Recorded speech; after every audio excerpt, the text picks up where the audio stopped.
And welcome back to the conversation. I'm New Barrasso. The conversation, talk about different things going on in the country and the community.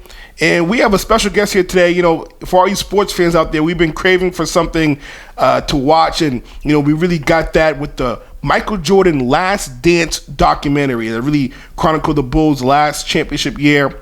And I'm joined with SI's Justin Barrasso. Justin, you had a chance to talk to some people from that era. But first and foremost, thank you for coming on the podcast. Hey, my pleasure. Thank you for having me on. I agree. It was fun to have the documentary last night. And in an era where we're binge watching everything, kind of fun that we're forced to wait another week to watch, episodes 3 and 4. I liked everything about last night.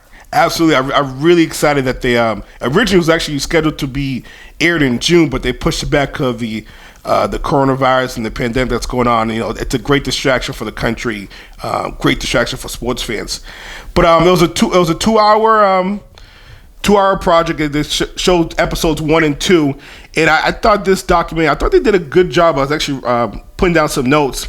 I thought they did a good job establishing the problem or the motivations for that season, and they really focused on the relationship between players and management, particularly with Jerry Krause. So I kind of want to get your opinion. And Jerry Krause was the general manager for the Chicago Bulls at the time, and it seemed like he got a lot of criticism during those first 2 episodes. My question to you is, was it deserved? And what type of criticism or praise should he be getting for the Bulls dynasty? Interesting question, Newbie.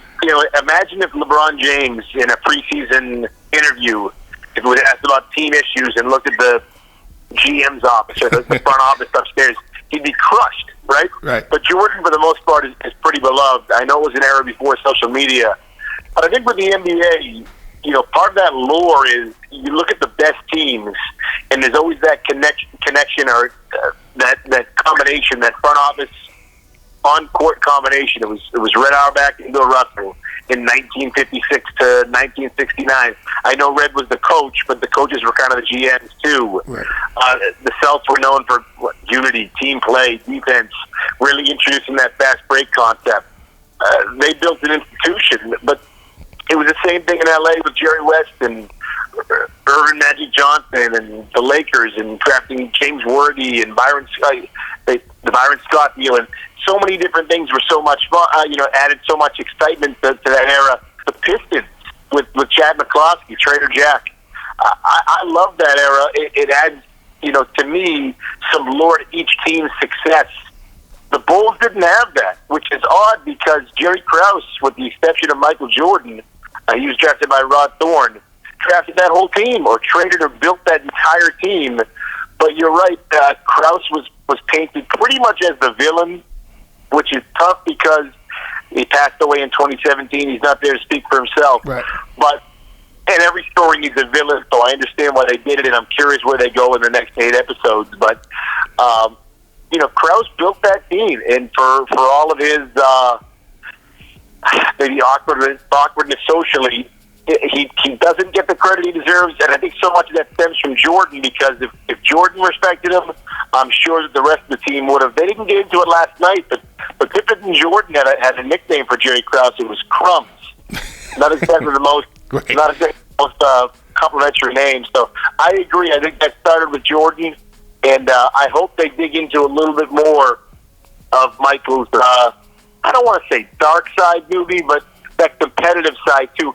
But I think they started to give reasons why with 86, with Krause running a better draft pick, which isn't that crazy an idea.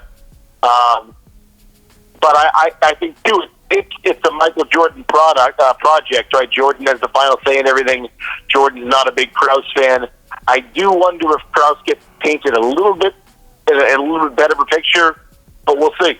Yeah, absolutely. I think it's such an interesting dynamic. I mean, a lot of dynasties go through it about the issue of should you rebuild a year or 2 early rather than let the superstars play out their career. I mean, some people say that Boston Celtics with Larry Bird, Parrish, and McHale probably should have not played out the end, because the end was pretty ugly, and the Celtics took a long time for them to recover, as opposed to the Pierce, Garnett, Allen Celtics there wasn't much after they left. There was, a year of a tough season, but they've rebounded pretty quickly. In terms of Jerry Krause, to me, it sounds like Jerry Krause was a excellent general manager in terms of getting the right people around Michael, but it wasn't necessarily a flaw within his job. It was a flaw within his personality and communicating with people. Did you get that feeling? Yeah, it definitely seemed that way, but I think you were doomed too if Michael Jordan didn't like you or didn't respect you, and he obviously still has a lot of respect for Jerry Reinsdorf, the owner, and that's the reason he played for the White Sox is because that was Jerry's team too. For Phil Jackson, for Scotty, I'm curious how they handled the Dennis Rodman. We didn't get too deep into Dennis last night. You could have an entire episode or multiple episodes about him. And I thought it was a little bit, and maybe I loved it last night, but I thought it was a little bit revisionist, the fact that, that was the end of the dynasty. Now, maybe Phil Jackson could have stuck around for another year, and I know Krause wanted Tim Floyd, but that team was on fumes. Scotty was past the point of no return. Pippen was leaving the Bulls. Jordan didn't want to play without Pippen. Dennis Rodman got waived the next season by the Lakers. Rodman was never the same guy after that season either. I don't know. I mean, I don't necessarily think blowing up was the right call, but at the same point too, that team was definitely on their dying breath. And they didn't get into it last night, but Krause came awfully close to trading with the Celtics for Patino because he wanted to trade Pippen to Boston and kind of reload with some younger players. Yeah, it's a complicated legacy for Jerry Krause, but he, like you said too, he definitely built the team with the right people around Jordan. He always had that specialist shooting guard. He always had the big centers. I know that Jordan loved Oakley, but trading for Bill Cartwright for the first era titles, the first wave of titles, that was the right move. So, yeah, I agree. A guy who'll probably never get the credit he deserves, and if he gets it now, he's gone anyways, but built the right team around Michael. In terms of that trade, it's funny because when you look at Michael Jordan now as an owner, I thought his mentality as a player was perfect in terms of I'm going to do whatever it takes to win. But it just seems like when he got off the court, whether it was him, being in Washington or now over in Charlotte with the Hornets, it sounds like that mentality that he has now is not working for anything other than playing basketball, because he really hasn't been successful in basketball, other related things other than actually playing the actual game. But in terms of the front office or in terms of ownership, it's not really a stellar resume. Right. His ownership record is successful in the sense that teams, they turn a profit, but they don't necessarily win basketball games, and not at a high level where they're competing in the East Coast Finals or the NBA Finals. You're right, a very different approach as a businessman. I hope they get into that too. I mean, there's so many. It's funny. I know it was Charlie Pierce had said, who's a talented writer, how could you watch 10 episodes of this before it aired? But there's so much content with Michael, including his ownership. Also, if you just focus on the last season, right? Or if you touch on Washington, and I mean, they could show highlights of the Wizards and the Blazers, Michael versus Scotty. There's so many different directions they can go in. Plus, we didn't get into the locker room very much last night, too. And that's an area where, hey, see the Bulls locker room after wins, after tough losses. I'm really curious where they go with that. So definitely a lot of different layers. And again, I'm curious, too. Jerry Krause is in here to speak for himself.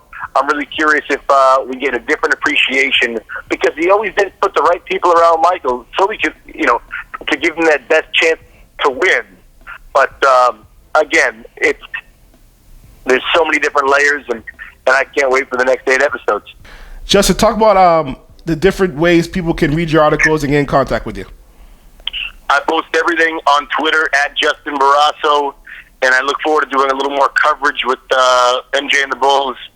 Sports Illustrated has Jack McCallum, who I read growing up, and Jack's one of the all-time great NBA writers, and he's doing a lot of coverage too. So it's been fun to be part of the process, and I think like everyone else, I'm looking forward to next week. All right, Justin, be safe. Thanks, Stevie. You too.